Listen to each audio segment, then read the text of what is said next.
ever worried that you might be the cool kid? You wear the latest fashions on top of all the trends. Or have you ever worried you were too much in the mainstream, always so generic, more normal than your friends? Well, we've devised a test to put to rest your fears. There's no need to panic if you lend us your ears. Tonight you can sleep easy after all that you've heard, 'cause if you like the show, then you're probably a nerd. Oh, Canon, it's Canon, it's all. It's Canon with Tyler, Phil, and Boris. Oh, Canon, it's Canon, it's all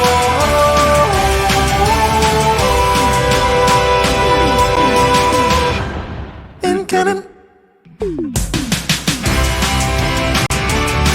Hey everyone, and welcome to the latest episode of the It's Canon Podcast, the podcast where we talk about all things geek, the podcast where we talk about all things toys, the podcast where we talk about all things movies, the podcast where we talk all things comic books, the podcast where we talk about all things video games, and so on and so forth. And the best part of it all is that it's all in canon. We're your hosts. I'm Boris, and as always, I am joined by Phil. Hey everybody. Thanks for joining us back and checking out our corner of the internet and all the fun we have here on the It's Canon Podcast. And at least Boris remembered this time to unmute his mic. Pro! Last week was different just because of the setup. Yeah. But, usually it does it auto-magically, which is the beauty, which is why I forgot. Fair enough. Yeah. It happens. What a week. Man. As we always do here on the It's Canon Podcast, we're going to be talking about all things pop culture, all things geek, all things tech. We just love talking. We like talking to each other, as we like to call this, geek therapy. Yes. Very important. So, Phil, very important for the week. How's everything? How's everything? How's your life? How has the life of Phil been the past 7 days? You know what? I've been a mixed bag of going back to work after being on vacation, having a high up person that I report to unexpectedly fly into our office from another country. And my father had a car accident. That was fun, but he's fine. He's okay. And I had some medical eye procedure today, which is why I'm rocking the shades today. You know, it's texts and anything to do with anything other than my ears and general globby shapes on the internet or TVs is all I can manage right now. And yeah, but that's about it. Like, of course, as soon as we start. So, go ahead. Yeah, I was just going to say, of course, as soon as the show starts, my internet goes to shit. But whatever, we'll make do with what we got. Yeah, man, it's good to hear though. You sounded like you were busy last week with work stuff. I hope your dad is okay. You did mention that. Yeah, he's actually got a rental now, and it's a crossover car, and he was driving me back from, like, bless his soul, he's 86, and he's openly admitting, I'm not really comfortable driving, but he likes to be able to get in the vehicle once in a while, every couple days, and maybe make a trip to the supermarket. Maybe go pick up something that he wants. You know, he's kind of loves his independence.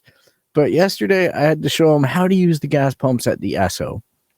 Because I told him you can't be going to Costco every time you need gas because it's a big trip, and that's how he made he got hit. But it's only because he was like, I'm going to go get gas across town. And I'm like, just go around the corner, waste the 50 cents. Yeah. Enjoy the convenience. Yeah. And then we're in the car, and luckily right after the procedure, my eyesight was okay. It was rather smooth procedure, and I get this done every 6 weeks or so. So anyhow, but sometimes I come out and I can't see a bloody thing. I'm just like, that's it, I'm done. And dark Phil emerges, right? But what ended up happening was a little kid had started crossing the road, and my dad, because he's so high up in this car compared to his Corolla, he didn't see this kid. And it was just like one of those blood flows red on the highway commercials, right? I'm like, oh my God. And I'm like, the mom is chasing after the kid, looking at my dad. My dad's not slowing down. And I'm like, stop the car. And then he stops and goes, what? And I'm like, little kid right there. So now I think I'm going to have that conversation with him about just driving. You know what I mean? Like, I'm just like, and in his defense, the kid was small, but I'm the blind guy. And I'm like, stop. You're going to hit the kid. I'm like, talking to him, like, there's a kid there. There's a kid there. There's a kid there. And he's just, doo-doo-doo-doo. Dude, I swear to you, getting in the car with my father is becoming a dangerous game. It happens, man. Holy shit, dude. It's part of life. He was always an aggressive, more on the aggressive side. He was always like, you know, like that, right? He's never gotten in an accident. He's never really like, you know, none of that bullshit, right? I think he's gotten one speeding ticket in his entire career. But he's a little aggressive. He's Latino, you know? Yeah. Gets the fire. But man, getting in the car with him now, it's a sport. It's a sport, and I have to be ready. Yeah, it's tough, man. I like going to the TFC game because I visited my family on Saturday, and then, you know, my dad drove to the TFC game. I was grabbing on. I was grabbing on for dear life at times. Like, I was sitting in the back. I was grabbing. I was grabbing anything I could. Yep, I know. Like, even like going with my dad, because once in a while I'll just say to him, I'll go to the store with you because I need something there. I can drive my own car, but I go in his because I want to see how he's doing. How alert is he? How is he adapting? Because he's having a little bit of difficulty with moving around the house, I notice. And then other times he pretends like everything's fine. And he gets in the car, and I'm telling you, the holy shit handle is always gripped by me. Because he loves to be like the last second person to stop at a stop sign.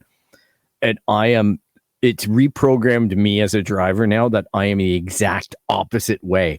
I'm like a little old lady now.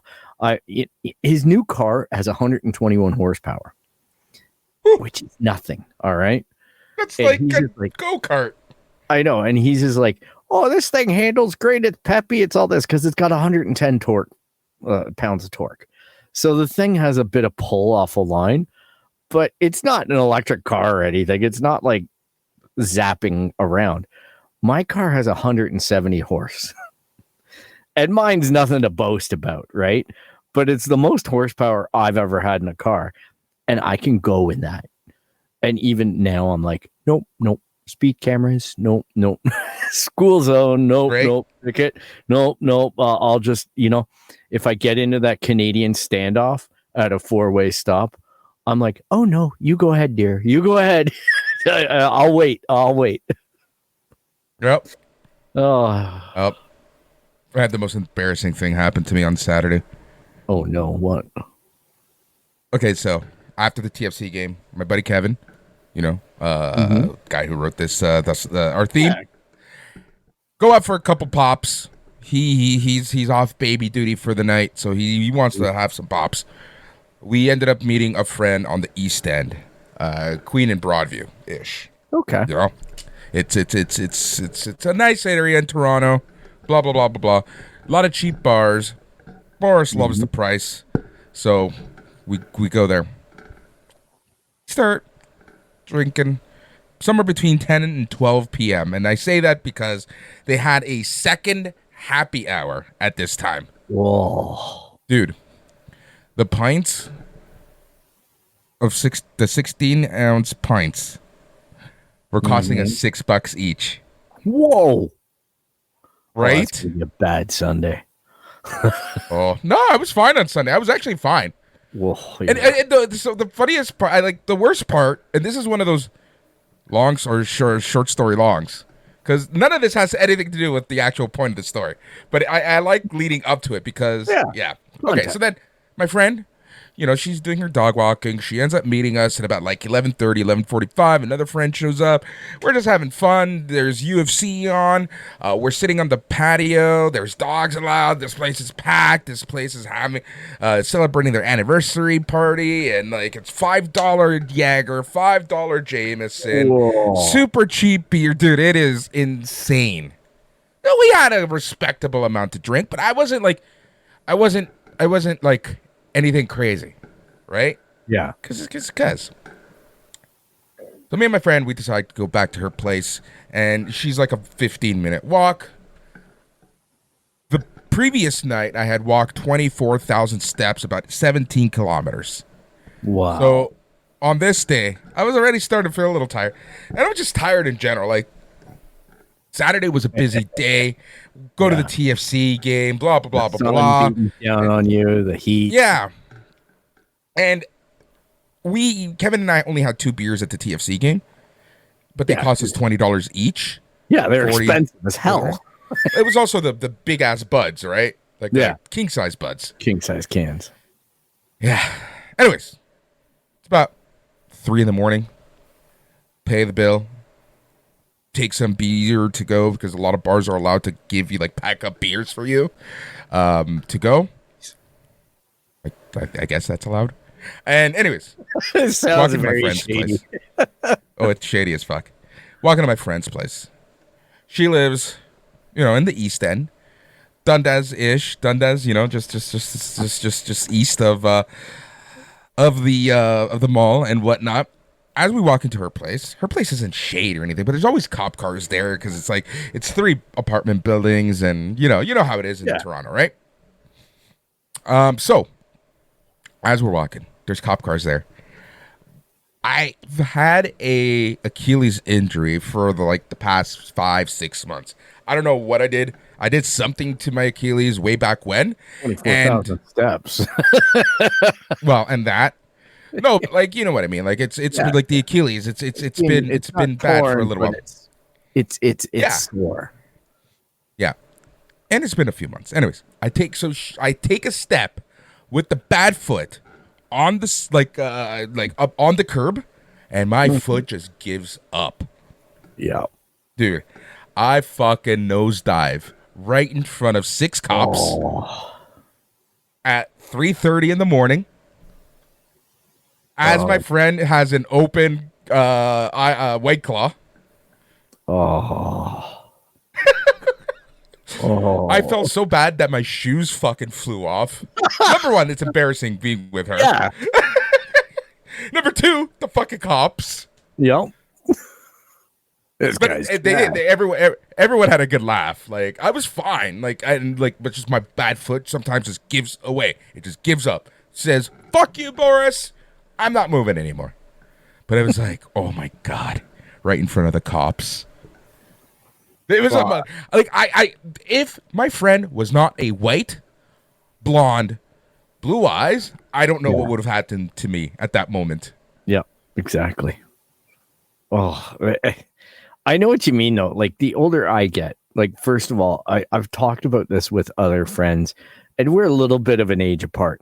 But friends who are the same age as me, who are a little more advanced in the senior years, not quite a senior yet, but you know what I mean, getting up there. And anyhow, I'm like, do you ever just fall? And they're like, yeah, dude, it's a thing. Right? It's a thing. It's a thing. Calm down, Jane. It's a thing. It happens to people when they get older. I know I'm not that old, but I've not got a chicken anymore. Issue. And sometimes that exact same thing happens to me. I think the worst one was last year. I was in the back seat of my car getting food or groceries out or something, or even just putting bags back in the back seat of my car. Turn around, lost my footing, went freaking knee down first, down a hill. Wasn't that bad, but onto a concrete ground. Jesus. And I skinned my knee. And I kid you not. Okay, I haven't skinned a knee since maybe that I've done cycling, and before that, little kid. And I remember the pain, and I'm like, well, that's not that bad. Let me tell you, that still has left a mark on my knee. Like, I still have a bruise there. And it's been like a year. The doctor just laughs and he's like, yeah, you're old. Dude, oh, man, it's scary, man. Like, I'm not even 40 yet, right? But like, I've noticed a drastic change in my body over the past like 3-4, basically since 35. And it's not bad. I'm actually in like better shape than I was even back then, but it's just like, but I'm not a spring chicken anymore. No, it creeps on you. It creeps on you. And never forget, though, as well, it all depends on how much a person's history. And I know that you've had your health challenges. You know, you've had battles, as have I, as have most people, right? I think the best way I heard it, like I was explaining to a coworker that I have some medical issues or whatever. And she just said, we all do. Like, don't worry about it. Like, we all do. And she was right. Like, I'd never really put it into that kind of context, but I'm like, yeah, it makes sense. You know, it just builds on you and it wears you out. And, you know, I feel worst for kids that have ailments and whatnot, like being an older guy. I'm just like, yeah, you know what? You're going to get old. Old is going to get old. I relate to my father's creaks and groans a little bit more now than when I was. I think about, and sorry, listeners, for this chat. We're catching up. Chat. Yeah. What I feel, well, you know what hit me at this point? Like, I want kids. I don't have kids as far as I know right now, right? Like, I am Latino after all. Never know. Yeah. Because I am getting older, fuck, man. People with like kids with older dads. Yeah.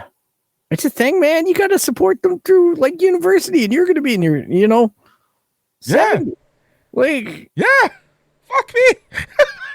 the math of it just doesn't work at a certain point. I hate to tell you. Oh, that. Exactly.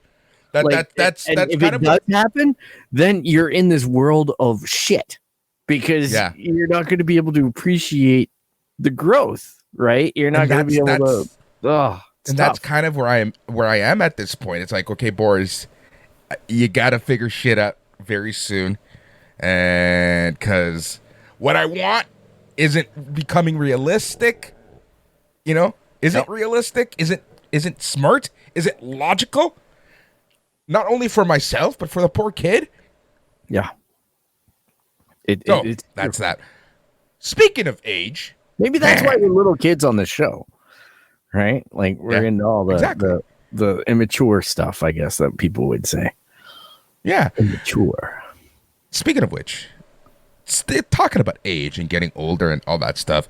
On Saturday, as I mentioned, I went to the TFC game, and it just randomly, a lot of the original Red Patch Boy members were there. A lot of the people from year 1, 2, and 3 were there. Flush, Connie. There's Jeff was there, Blue Nose. Who the fuck? It's been more than a decade since I've seen that man. Yeah, even Stu Green took a picture of. He doesn't go too much. He took a picture. He was in 111. He took a picture of Carlos and basically was just like, Flush is at the game. Like, oh my god, waving a flag. Yeah. So at half, we all kind of assembled and said hi, and we were talking and took a picture and we made planned, like Flush and I said, you know what we need to do? We need to do a OG road trip. Try to gather as many of the OGs and fill a bus. Oh man. I saw a thing on Instagram tonight. I'm saying this because we've lived this life. All right. We did so many road trips on buses. Unfortunately, I somehow became the bus captain on almost all of them.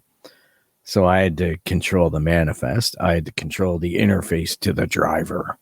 Even when I was assigned the bus captain, you were somehow the bus captain. Exactly. It always fell on me. So what ended up happening was one time in Columbus, we had to let out the tank, right? And it was just a very unpleasant experience. But thankfully that driver found a way to do it courteously, and that was it. But I watched a thing on Instagram where Dave Matthews Band let out 4 days of sewage over a bridge in Chicago. And there was a boat going underneath, and the bridge was a graded bridge, so it all went on the people. Like, oh my goodness, that is disgusting. And Dave Matthews, the guy who smokes more than anyone, so you know he's got the munchies. His whole band is like eating garbage food. Oh, that was revolting. So Sorry. My thought at that point was, dude, we've been doing this for 17, 18 years. We've known these people for 17, 18 years. Yeah. We're all 17, 18 years older, right? Like, people are, and then it hit me. Some people are like in their mid-50s, going into their 60s at this point. Yeah. Jeff was the elder statesman on the bus. Blue Nose would show you. He'd be like, this is how you smuggle booze onto the bus. Yeah, exactly. It was just like, very wise, Mr. Jeff. Yep. He's like, you will be hammered by go. the time you arrive. Yeah. We can't do that anymore. You know what would happen? Remember the flu bus? We all got on the one bus, and we all got the flu. We'd all have COVID-19. We don't want COVID-20 at this, like. It would just be like, oh, we're not letting you back in the country, guys. Like, yep. It was something. So just keep it. I'll keep you informed. But we should do that. I think you and I have to be part of that trip. I don't even have a passport anymore. Oh, you're getting one. It's next year. It's not happening anytime soon. We're doing it to Montreal. That's the plan. It's Montreal or Columbus. Okay, not Columbus. Columbus, no. Anyways, speaking of things that get older and don't change, iPhone 16. Let's quickly talk about that. Didn't it get worse? Yeah. What's crazy about the iPhone 16, I'm not going to go and we're not going to talk about the specs and blah, blah, blah, blah, blah. But what I do want to talk about is that we live in such a world now where this is the first time in a long time, and I'm pretty sure Android is going to be doing this because they can now hide their hardware specs for a year or two, because all people give a shit about at this point is AI. AI this, AI that. It's Android. AI you. That's AI Google. us. That's AI. Google Pixel. We're going to release a midstream phone and put AI in it, and you're going to want it. Like, that's the Pixel line. Yeah, but we're even making our own chip. Who does that? Apple does it successfully. They do it fine. They're doing okay their computers rock. But you know what I mean? Like that's what I mean. They do it successfully. Google does it, and they're like, Samsung, can you make it for us and make it extra shitty? Like, Genshin Impact has got to melt it. But have you noticed, Phil, like people who used to harp and like really go off and off and off about hardware specs, everyone's shutting up because everyone's talking about what generative AI feature is going to be on this phone. Like, Jesus, fuck, who cares? I know, half the time I'm disabling it. Like, I use a Google Pixel. And I try to not use the Gemini bullshit and all that stuff. I tried it for a day, and then I was like, no, this is just stupid. It's a waste of time. And then they want you to subscribe, $25 a month. I could do this on my phone without that. Thank you. The only thing I will say about this new iPhone situation is that they're finally aligning to a degree with RCS chat. So now when I text my brother who loves iPhones, I have an iPhone too, folks. So believe me, when I get into this comparative stuff, I have a test bed. But when I text stuff to my brother, the photos look like crap and vice versa. So now I'm finally going to be able to text him a photo when he gets onto this version, and then he's going to be able to see the actual photo I sent him. So I like that. That's a normalization that should be mandated more often by the government as far as compatibility goes. I know that it doesn't change the bubble color. As we've talked about so often, Phil, the The problem is that the governments don't. There's no one that understands this stuff. Yeah. And they don't even attempt to understand it. That's the part that frustrates me. It's like, if you don't get it, hire, don't let. Exactly. And then don't let the special interest groups push you around on it. And then you have issues like what we're seeing right now in the US, where TikTok could very well be banned. Yep. And you also have issues like what they did with Microsoft and Activision, right? Where Microsoft just cut 650 more jobs because of their now redundant due to the acquisition, which was something they went straight in, got accused of, and said, we're never going to do that. And now that it's been a year, this is the third round of cuts. They lied to the government about what they would and wouldn't do. The government, you got to know that the corporations are going to lie when it comes to this stuff with mergers and everything. And now you got to go down this whole antitrust stuff again, right? With Google, with Apple, with all these companies. It's just a frustrating thing from a consumer point of view. I don't want to spin our wheels on it too much, but I feel that everybody's pain on this, because the video game industry this year is a disgusting picture of how to just steamroll employees' lives. And my heart goes out to all the people who lost their jobs at Microsoft, all the people who in the past few years have lost their jobs at Google, especially the Stadia division, all these people. And now basically Xbox is recreating Stadia. It's just asinine. It's just laughable. This whole for thing. Me, what gets to me, Phil, is that you have I'm not trying to say that, hey, look how amazing we are, but Tyler is a very intelligent person. He understands the law and he understands technology, and he's very good at what he does and did.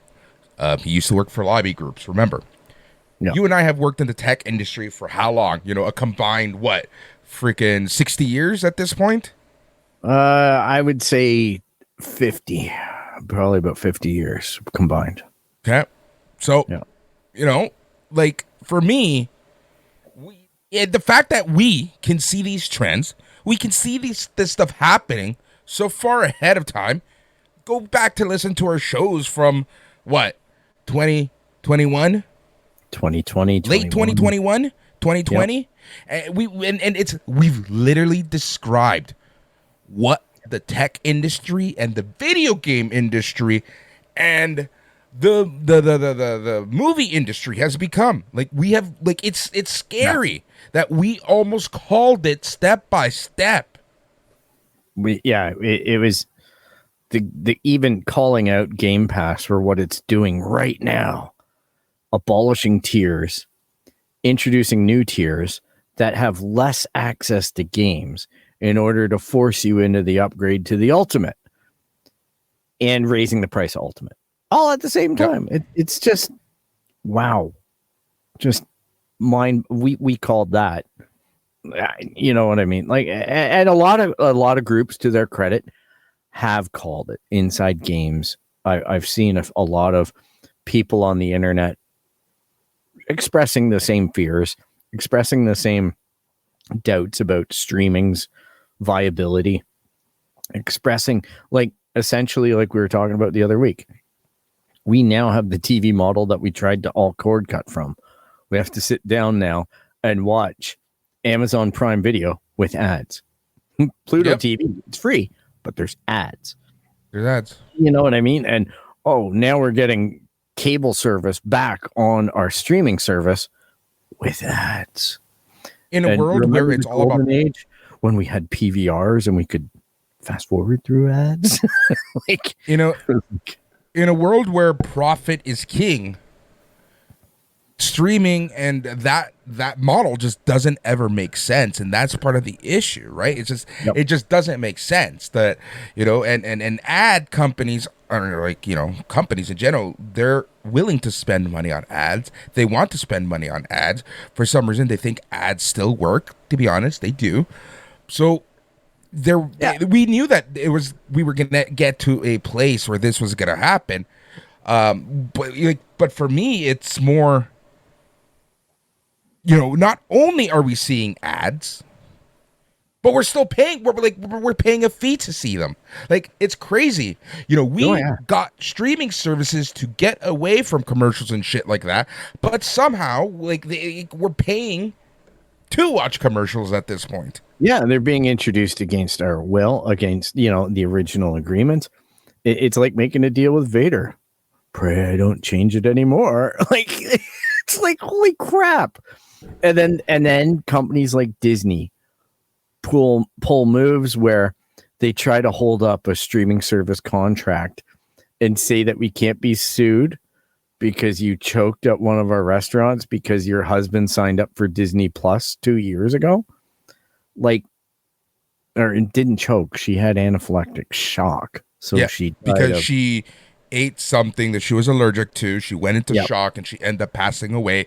The husband tried to sell Disney. Disney said, you were a member of Disney Plus a few years ago, and in the terms of conditions say that you cannot sue. How is that humanly possible? Well, to be fair, the lawyers have dropped that argument now. I know, but still. I just want to put Phil, the only reason why it was dropped was because of the PR backlash. Yeah, true enough. It looked awful, but the other issue that a lot of news corporations and whatnot miss, and this is another rub of mine, all right, is getting the whole story. And the whole story is Disney don't own the restaurant that the person had the problem at. This was not at Disney World. This was at Disney Springs, which is outside of Disney World. It's a launch point into Disney World. And they rented a restaurant to a restaurant that's independent of Disney. So that restaurant should be liable, not Disney, in my opinion. It just happened under a Disney banner. And Disney rightfully tried to pull everything. But when you pull that, it's a PR disaster.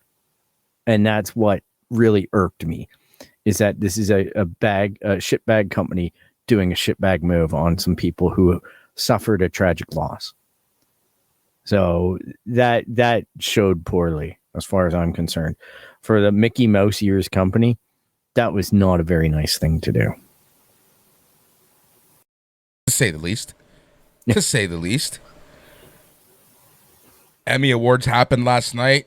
Phil, did you see anything about this? I happened to notice that one of my favorite shows this year made out very well. In fact, I think they broke a record. Yep. And that would be 25 nominations, 18 wins for Ghost of Shogun. Shogun. It's Shogun, yeah.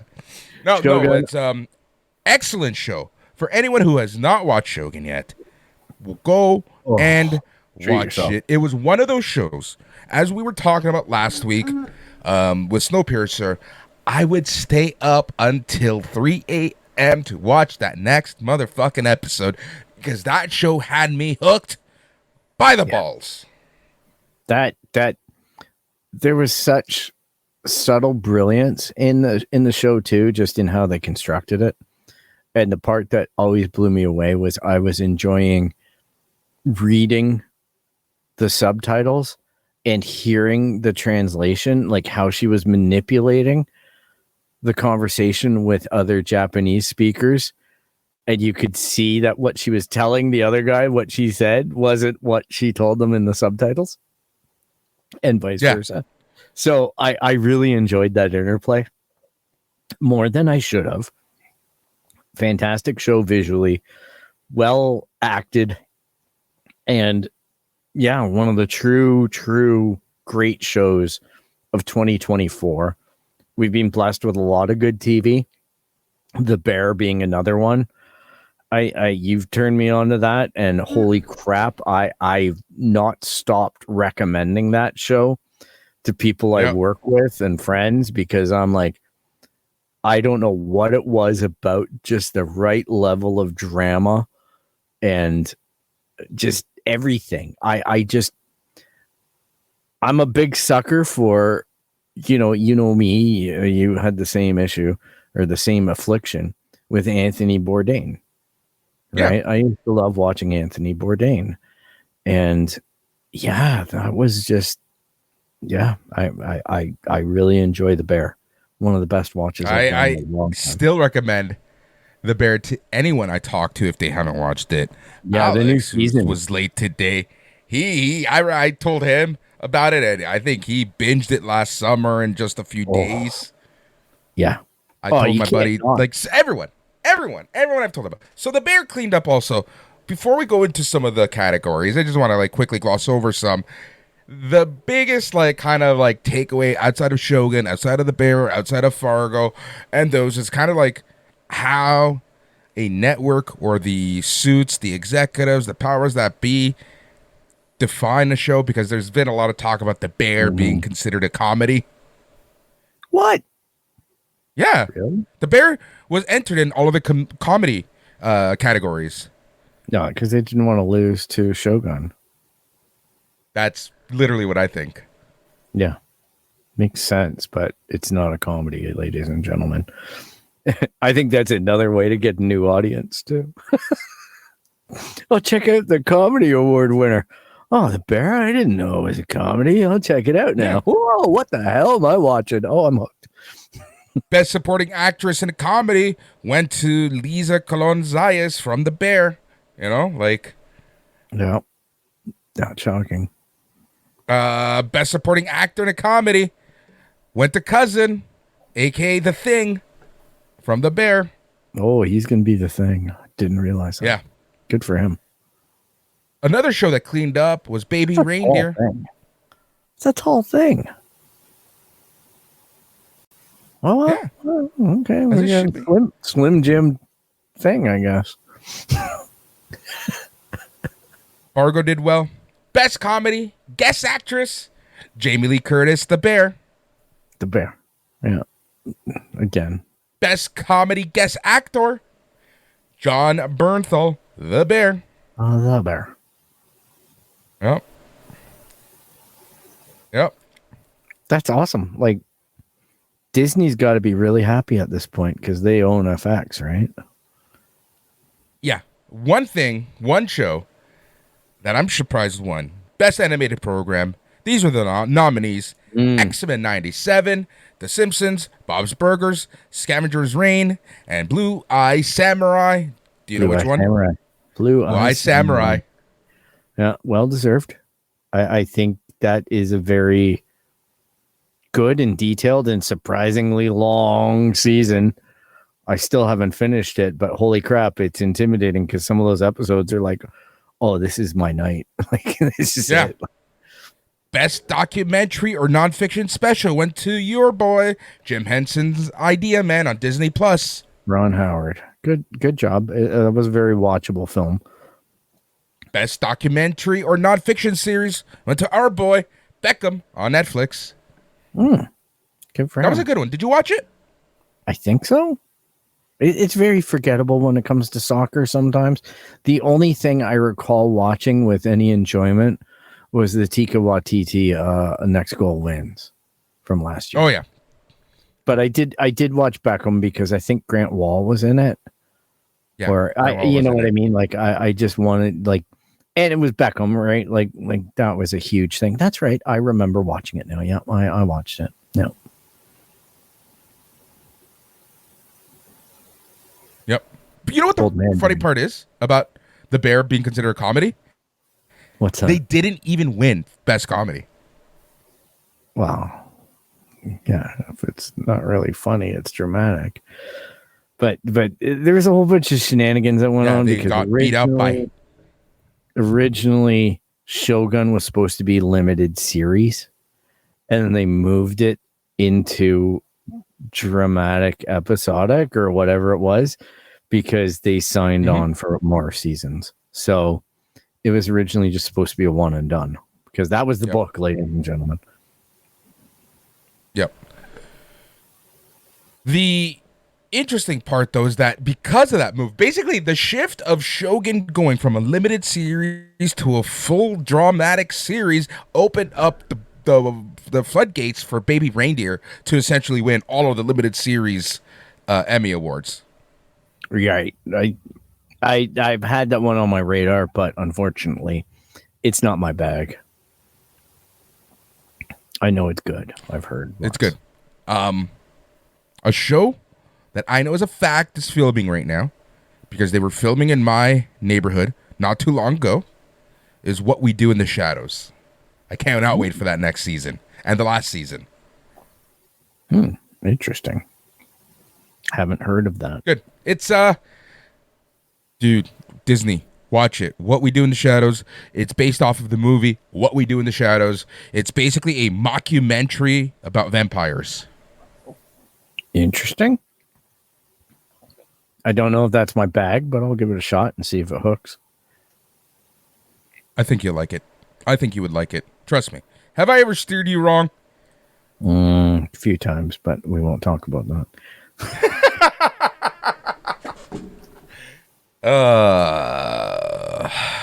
So yeah. Now that's that. I did something this week. I waited a week just to see the reviews and confirm that it is good and it is great. And I bought Space Marine 2 on the Xbox. And let me tell you something here, young man. Holy crap, what a game. What a game. For the next gen consoles. I heard it doesn't perform as well on a PS5, but I'm sure they'll patch that up. I'm just going through the campaign right now, and oof, it is a butt romp good time. Games are allowed to have campaigns still? Yeah, it's weird, right? But it's got xenomorphs all over the place. It feels like you're playing a steroided up Aliens video game, and I'm here for it. Like I've always been a player of Warhammer. As far as when I was a teenager, we used to play Warhammer. We used to play Epic. We used to play Space Hulk. We used to do all that. And then early gaming, I used to play Space Hulk on the computer, things like that. And then I kind of got off the franchise because the franchise kind of started expanding into this world that was way beyond the rule books. And that's okay. You know, it got its own novels. It really went down some storylines. But this game holds your hand. It explains the characters really well. I think there's a previous game, obviously, Space Marine 1, that was on the Xbox 360 and the PlayStation 3. And I think it's on the computer too. And it's not cheap. And anyhow, it runs really well on the Xbox and on the PlayStation 5. I don't think it's allowed or anything.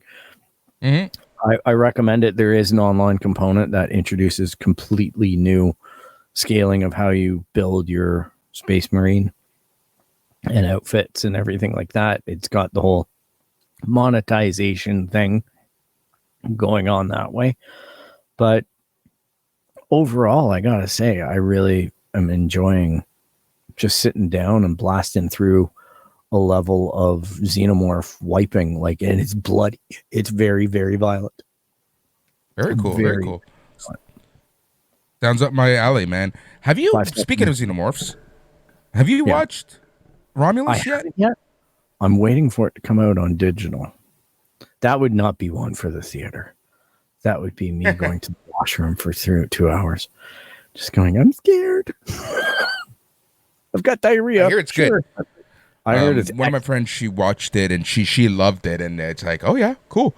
The fact that you like it, and she's watched them all, right, including Prometheus and stuff. So I'm like, okay, cool, very cool. Yeah, I've heard great things about it. I liked Prometheus. I liked all the post stuff. You know, I wasn't big on Alien 3. Wasn't big on some of the weirdness that it became. but the reboot, Prometheus and the subsequent one, they were fine. They were, kind of tried to get the magic back in the bottle. But this one goes back to the grassroots of the original Alien and just really builds out on that. And that's great. I love it. Yeah. Simple is good. It's funny because the first Alien movie that I watched was Alien 3 on Viewers Choice Canada with the illegal cable box. Oh, I feel sorry for you. Actually, Alien 3 was it made unfortunate choices with characters. Mm-hmm.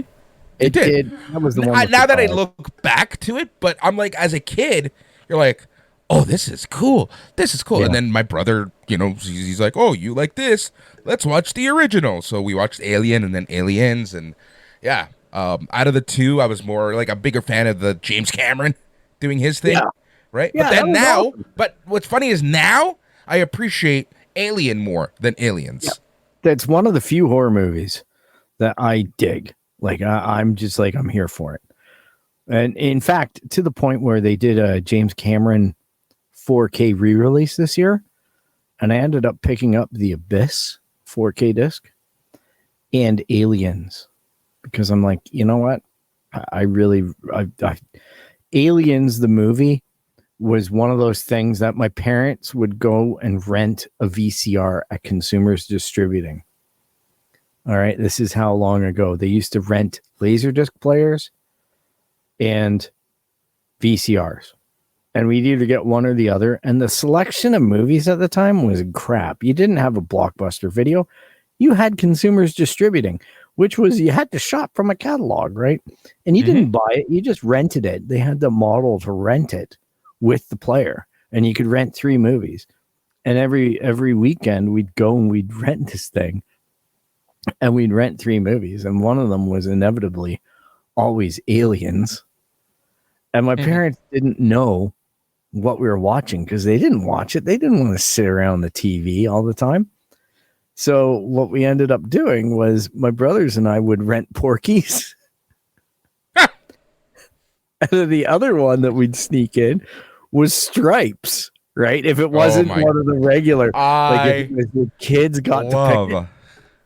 And we also did Alien, but Stripes was one of my favorite movies growing up, and it still is to this day. Another one was Blues Brothers. We did a lot of, and yeah, it was just so funny because my parents had no clue what we were watching, and it was either like Poltergeist or something like that. It was either disturbing horror or something with the porn element. Like a nudity element. Porky's. Porky's, dude. Oh my God, Porky's. Like, if you haven't seen Porky's and you're above the age of 18, go out and watch it. It's a great movie. Yes. Even the first time I watched that. Yeah, dude. The first time I watched that, I was just like, what the fuck am I watching? What is this? Another one that was extremely influential, Revenge of the Nerds, man. Oh, one of my favorite movies. That and Meatballs. Yeah, Meatballs. And even Spaceballs. We ain't found shit. Honestly, would movies of that genre, like that raunchy genre, be allowed nowadays? I think Kevin Smith is still making movies. But they're not like Porky's. They're not like that. Watch Mallrats again. Okay, but that's still 30 years ago, Phil. Yeah, true enough. I am curious to see this 4:30 movie. I've heard good things about it. It's out now. I've heard very good things about it. Yep, same here. Like critics are saying it's his best movie since Clerks. Like. Oh wow! I don't know if the critics really fully appreciate the Kevin Smith universe, but they don't know the brilliance of Tusk. Oh, Tusk!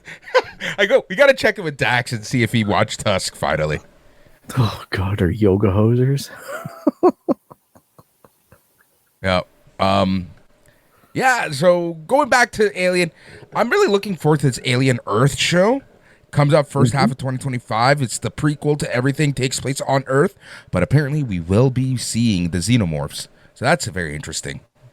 Yeah, a fun time. That was one of the few comic books that I collected was Aliens, a little bit of Predator, because they crossed over a lot.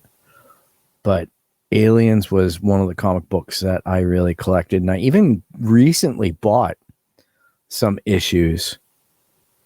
I think Paul Reiser was involved in some of the comics lately, some of the issues. But anyhow, it was going and investigating a lot of stuff around that timeline. So it was great. Yeah. It's going to be good. It's going to be good.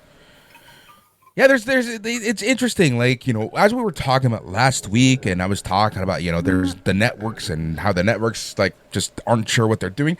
There is still a lot of interesting stuff coming out, but with existing IP. There's not a lot of new IP. I'm baffled by that, but sure. We have to get How I Met Your Father, which I think got canceled. It did get canceled. That sucks. Not that the show was gangbusters or anything, but it had its moments. Yep. That's but it was good. It was good. So there's a TikTok content creator, a TikToky. What do you call them? TikToker. TikToker? Yeah, okay. We'll go with TikToker. Yes, we're two old guys talking about TikTok. I love TikTok. It honestly, TikTok gives me enough ammo to prep for this show. Yeah, that's like Instagram Reels for me. Same type of thing. It's often TikTok. It's the same thing. It's the same thing. You get your Reels about 3 weeks after I see them. Yeah, that sounds about right. Yeah. Yeah. Anyways, what was I talking about? Oh yeah. What was I talking about? Oh yeah. How I Met Your Mother. So this guy, and he's like goes into like these video essays about How I Met Your Mother, and like, this guy obviously knows a lot of the behind the scenes stuff, through interviews and whatnot and conversations he's had with people, and it's very interesting because, like, especially because with the DVD releases, he talks about those and a lot of the scenes and a lot of how the ending was kind of like, and we know this because we saw that, predicted from the get-go. But it's really interesting because they've made various cuts, apparently, of that ending. And some of them were just so much better than what we actually got. And look, I'm not one of those people who hate the ending of How I Met Your Mother. It had to end. It had to end. It just wasn't ideal. Apparently, I saw this interview in this guy's channel with the guy who played the son, right?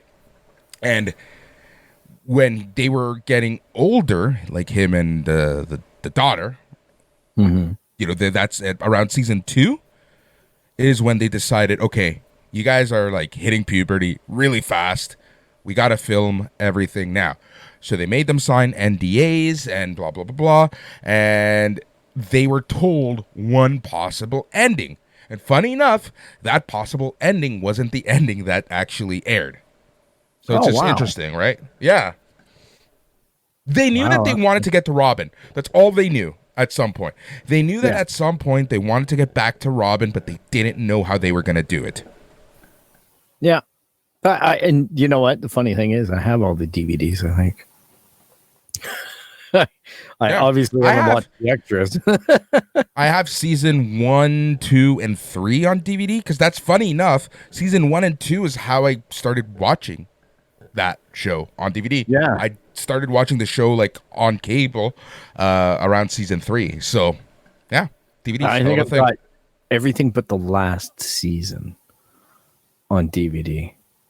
I should look into that and see, kind of flesh out that shelf. Right. Let us talk about a topic du jour, and that is Terminator Zero. I really want to spend a little bit of time on this. Oh my God, Phil, where do we even start with Terminator Zero?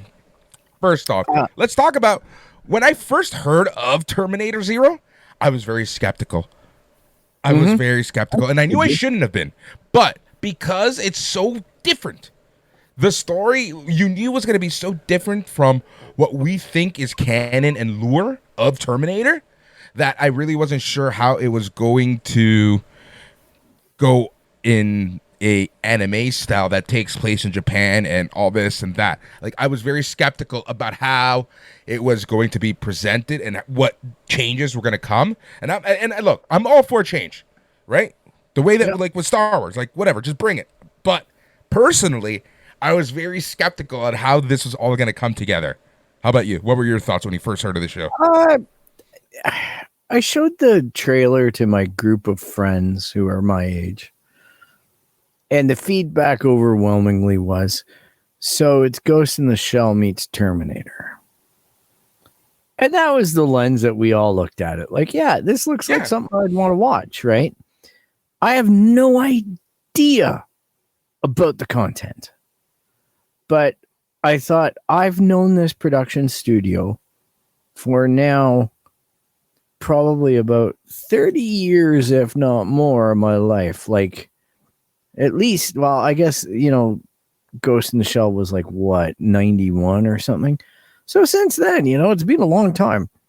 And I was just like excited to see their stuff because I've seen a lot of their stuff in other assemblies and other enterprises. And I've always been impressed and admired the consistency of the animation style, and the ability to tell a story constantly blows me away by them.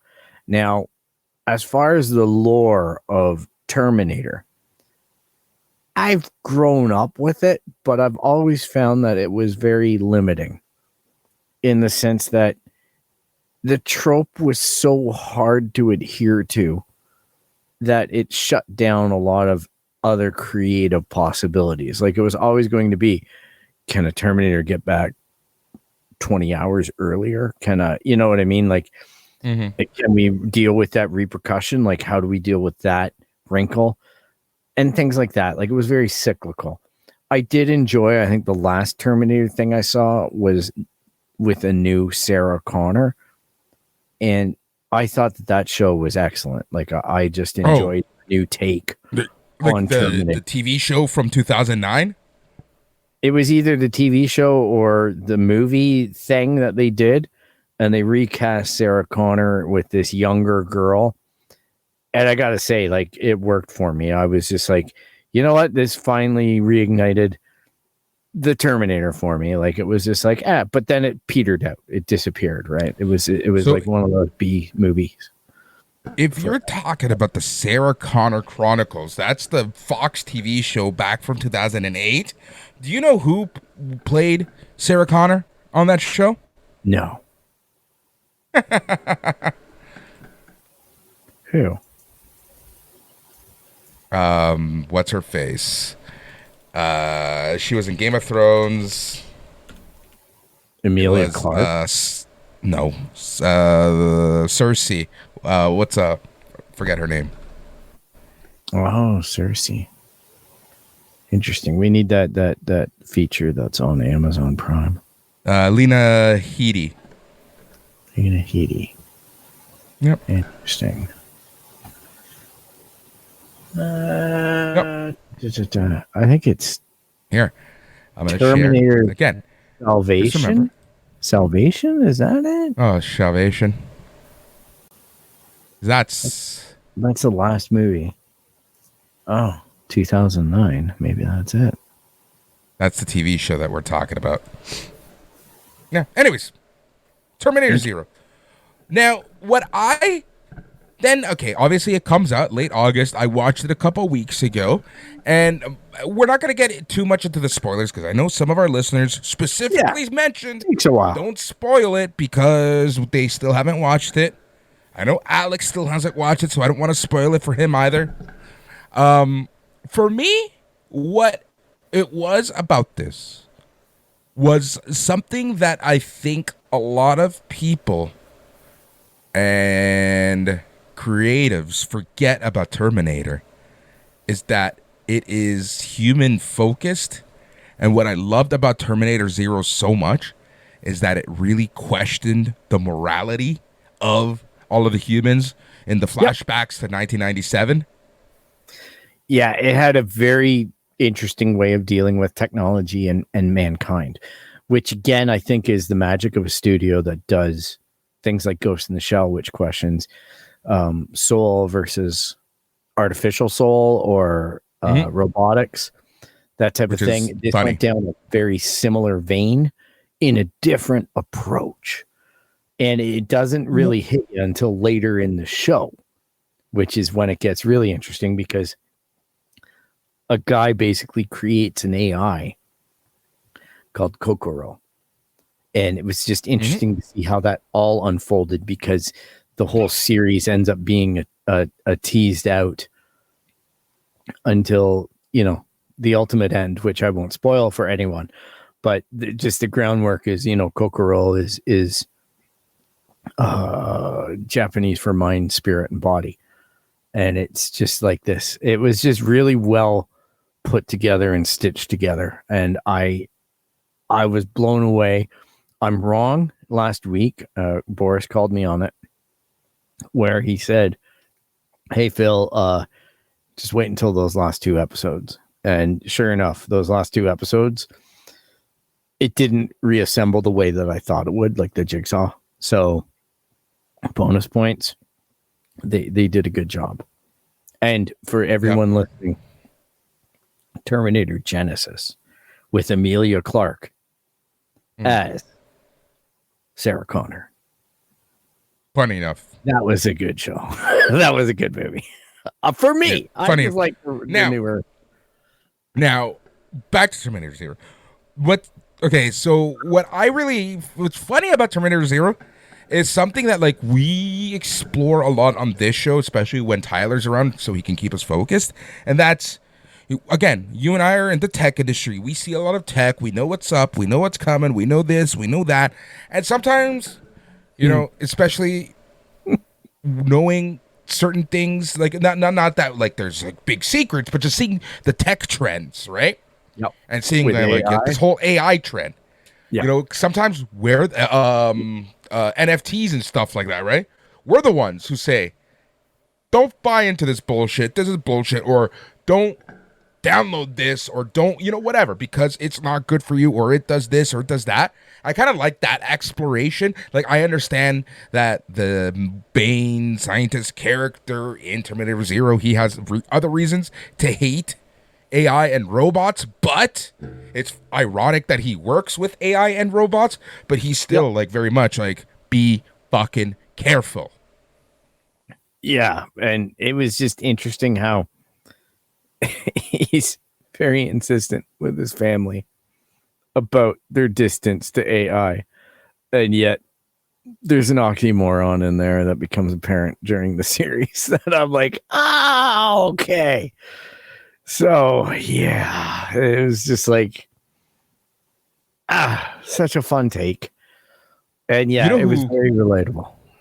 You know who voiced Kokoro? Who? Rosario Dawson. Oh, interesting. Oh, good call.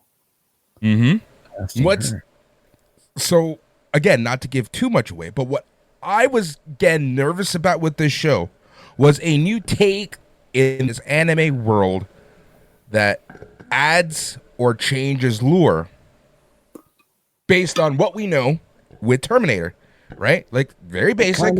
It didn't do that though. That's the thing, right? Like, we know Skynet goes active, and Skynet blows shit up in 1997, right? Yep. I was very nervous, concerned, and curious how this was going to work. And then watching that first few minutes of the first episode, you're like, is this a new take? Is this? Is this that? You're not quite sure where in the world this lands. Then you're thinking, is this in Other Worlds? Is this in What If? Like, what's going on? But then you see how it all comes together. Yeah, it knitted well with the lore of Terminator and the canon of it. It still managed to tell its story and be very dramatic and leave it hanging open for more. Like, successful job. I hope the numbers are up for Netflix to renew this and keep it going, because it's a worthwhile watch. I enjoyed the dynamics between the kids and the nanny. I enjoyed, like, there was a lot to dig into, and the fearfulness of the father and the protectiveness. A lot of stuff that I thought was just really, really bang on and good. So Yeah. it's a strong recommend. What's weird though is like you have like the main character Eco, like the nanny, right? Yeah. She was kind of built up to kind of be like the Sarah Connor of this show, but it's kind of weird how as the show goes on, she kind of fades to like I don't want to say a background character, but not the focus that we thought she would be. Yeah, and at the same time, the focus that we thought she'd be. Like the end. Exactly. It's yeah. It was a very good job. Like that, I just can't not say it without ruining it or anything like that. It was a very good job of mixing us around and doing something a lot of fun. Yep. Yep. Oh. Look, it's Terminator is one of those IPs, one of those franchises that there's been a lot more bad than good, especially recently. But Yeah. what I appreciate about Zero is that this new fresh take at the end of the day does add to the lure. It does add to the canon, does add to the story, and it kind of rejuvenates it and reboots it all at once without fucking anything up. Yeah, it gives it a new angle, and that's worthwhile. Yeah. And if you like that, I'll tell you, it's an exhausting movie, but it was good for, let's say, 80%. And it's not like the ending sucked, but the ending was shoehorned. But this one here, it's on Disney Plus, The Creator. If you want to shit your pants about AI, great movie. Yeah, it's true, man. Like that's the thing. It's AI is a hell of a thing. Like it's Like, honest to goodness, funny, I was reading this thing. And just this storyline and the complexity about AI and how it unifies the world and how certain states go against it, like certain countries just absolutely reject it and start to try to commit genocide on AI, and then you have other countries that just heap it in and trust it, and it's just such an interesting storyline and whatnot. I was really drawn into that, and I was hook, line, sinker for, like I say, about from the get-go to 80%, and then I was just like, please end this now. Like, it should have been a second movie. So that's Terminator Zero. Overall, thumbs up for me. How about you, Phil? Thumbs up, yeah. All right. Easily. I'd say watch it. out of 10, I'd say it's probably an 8.5 out of 10 for me. I'd give it an 8.5 for sure. I think it's a good 8.5. It's a very good show.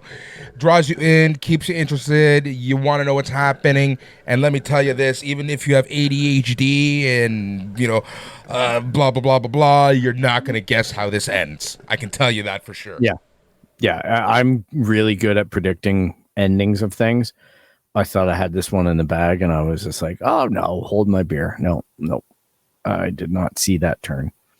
And it wasn't really a turn. It was just a logical place for the story to go. And It made a lot of things make a lot of sense.